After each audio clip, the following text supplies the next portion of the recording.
जैसा कि आप लोग जानते हैं कि मेंटेनेंस के मामले में पत्नी के द्वारा जो भरण पोषण लेने के लिए जो मेंटेनेंस का मुकदमा लगाया जाता है और मेंटेनेंस बंद भी जाता है, इसके कुछ समय के बाद महंगाई भत्ता को देखते हुए या अगर परिस्थितियां चेंज हो जाती हैं तो सीआरपीसी की जो धारा है 127 के तहत मेंटेनेंस के अल्टरेशन यानी एनहेंसमेंट के लिए मुकदमा दाखिल किया जा सकता है। गुजारे भत्ते की धनराशि को बढ़ाने का केस किया जा सकता है गुजारे भत्ते का आदेश होने के कुछ समय के बाद। अब आपको पता है सीआरपीसी के स्थान पर 2024 से जुलाई से बीएनएसएस नया कानून आ गया है, तो 127 सीआरपीसी के स्थान पर जो धारा है बीएनएसएस की वह है 146। तो उसके तहत मेंटेनेंस को बढ़ाने का मुकदमा किया जा सकता है। साथियों, मैं यहां पे ये भी आपको क्लियर कर दूं कि जो 127 सीआरपीसी या 146 बीएनएसएस है वो सिर्फ बढ़ाने के लिए नहीं है, अल्टरेशन की बात करता है, यानी उसमें बदलाव किया जा सकता है। तो जाहिर है कि अगर बढ़ाने की एप्लीकेशन दी जा सकती है पत्नी की तरफ से, तो पति की तरफ से मेंटेनेंस को कम करने की दरखास्त भी दी जा सकती है अगर परिस्थितियों में किसी तरीके का कोई चेंज हुआ है। मेरे कई व्यूअर्स के द्वारा और सब्सक्राइबर्स के द्वारा अक्सर ये पूछा जाता है कि जिस तरीके से मेंटेनेंस के मामलों में ये 127 सीआरपीसी के तहत बढ़ाने का मुकदमा पत्नियों के द्वारा किया जा सकता है, उसी तरीके से क्या घरेलू हिंसा के मामले में भी मेंटेनेंस के अल्टरेशन का कोई प्रावधान है? दोस्तों, बहुत ही महत्वपूर्ण सवाल है ये। तो आज के इस एपिसोड में मैं डोमेस्टिक वायलेंस में इसी से संबंधित जो प्रोविजन है उसी के बारे में बातचीत करने जा रहा हूं। तो साथियों, मैं करीम अहमद सिद्दीकी एडवोकेट एक बार फिर हाजिर हूं आपके बीच में अपने YouTube channel legal and social awareness में घरेलू हिंसा के इसी महत्वपूर्ण कानूनी प्रावधान को लेकर के। तो बहुत महत्वपूर्ण जानकारी है, जुड़े रहे आखिरी तक, देखते हैं कि संबंध में कानून क्या कहता है।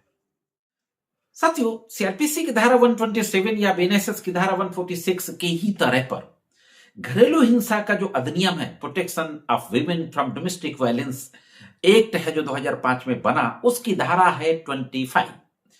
उसकी धारा 25 के सबसेक्शन 2 में कहा गया है कि एग्रीव्ड पर्सन के द्वारा या रेस्पोंडेंट के द्वारा, यानी दोनों पक्षकारों के द्वारा अगर परिस्थितियों में चेंज हुआ है, ध्यान रहे परिस्थितियों में चेंज, और ये परिस्थितियों में चेंज ऑर्डर होने के बाद होना चाहिए, रिट्रोस्पेक्टिव इफेक्ट नहीं, प्रोस्पेक्टिव चेंज होना चाहिए। अगर परिस्थितियों में चेंज हुआ है ऑर्डर होने के बाद, तो दोनों की तरफ से एक प्रार्थना पत्र दिया जा सकता है। किस तरीके का प्रार्थना पत्र? कि ऑर्डर में अल्टरेशन किया जाए, मॉडिफिकेशन किया जाए या रिवोकेशन किया जाए, यानी किसी भी तरीके का बदलाव किया जा सकता है, आदेश में संशोधन किया जा सकता है और उस आदेश को कैंसिल भी किया जा सकता है। तो सेक्शन 25(2) जो घरेलू हिंसा अधिनियम का है वह यह बात साफ कहता है कि ऑर्डर के मॉडिफिकेशन, रिवोकेशन और अल्टरेशन की एप्लीकेशन दी जा सकती है अगर आदेश होने के बाद परिस्थितियों में किसी तरीके का कोई चेंज हुआ है।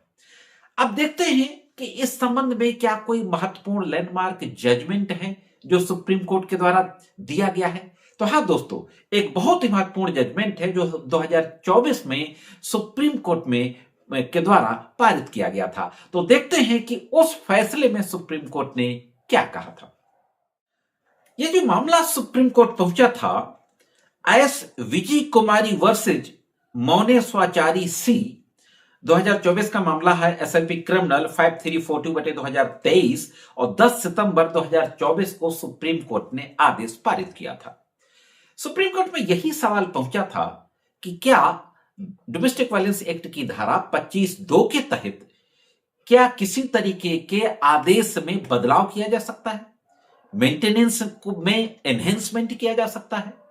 तो तमाम परिस्थितियों पे सुप्रीम कोर्ट ने चर्चा की और जो मोटी मोटी बातें निकल करके आई जजमेंट से कि यदि पति की सैलरी बढ़ जाती है या पत्नी के खर्चे बढ़ जाते हैं, बच्चों की पढ़ाई लिखाई शुरू हो जाती है या कोई बीमारी वगैरह आ जाती है, इस तरीके से अगर आदेश होने के कुछ समय के बाद हालात में बदलाव आ जाता है या वाइसा वर्षा है, पति के साथ कोई ऐसी घटना दुर्घटना हो जाती है कि उसकी इनकम बंद हो जाए, तो दोनों तरफ से ये एप्लीकेशन दी जा सकती है किसी भी तरीके के मेंटेनेंस का जो आदेश हुआ है डोमेस्टिक वायलेंस के तहत, उस आदेश को बदलने के लिए। मैं यहां पे एक बात और क्लियर कर दूं कि सेक्शन 25 डीवी एक्ट के तहत सिर्फ मेंटेनेंस के बदलाव की एप्लीकेशन नहीं दी जा सकती, बल्कि किसी भी तरीके का प्रोटेक्शन ऑर्डर है जो सेक्शन 18 से लेकर के सेक्शन 23 तक हुआ है, उस ऑर्डर को बदलने की एप्लीकेशन, मॉडिफाई करने की और रिवोक करने की एप्लीकेशन भी दोनों पक्षकारों के द्वारा परिस्थितियों में चेंज होने पर दी जा सकती है। अब सुप्रीम कोर्ट में एक और सवाल उठा इसी फैसले में कि क्या पहले की कोई बदली हुई परिस्थितियां हैं उसके आधार पर दी जा सकती है या ऑर्डर होने के बाद जो परिस्थितियां बदलेगी। तो सुप्रीम कोर्ट ने क्लियर कर दिया, जैसा कि प्रोविजन भी कहता है, कि ऑर्डर होने के बाद अगर परिस्थितियों में कोई बदलाव हुआ है तो ऑर्डर को ऑल्टर करने, रिवोक करने या मॉडिफाई करने की दरखास्त दी जा सकती है। तो दोस्तों, मैं समझता हूं कि इस कानून का ये जो प्राविधान है डीवी एक्ट का, इससे हस्बैंड और वाइफ दोनों को बहुत ज्यादा रिलीफ मिलेगी। अगर आप लोगों ने इस कानून को अच्छे से देखा है, समझा है, तो आपका कोई इस तरीके का विवाद चल रहा है, मैट्रिमोनियल डिस्प्यूट चल रहा है और परिस्थितियों में चेंज होता है, तो आप इस कानूनी प्रावधान का इस्तेमाल कर सकते हैं। यह थी एक महत्वपूर्ण जानकारी डोमेस्टिक वायलेंस के संबंध में। कैसे लगी कमेंट्स करके जरूर बताइएगा। आज के इस एपिसोड में सिर्फ इतना ही। मिलते हैं किसी अन्य एपिसोड में कानून की कुछ अन्य जानकारियों के साथ। तब तक महत्वपूर्ण कानूनी जानकारियों के लिए देखते रहें लीगल एंड सोशल अवेयरनेस।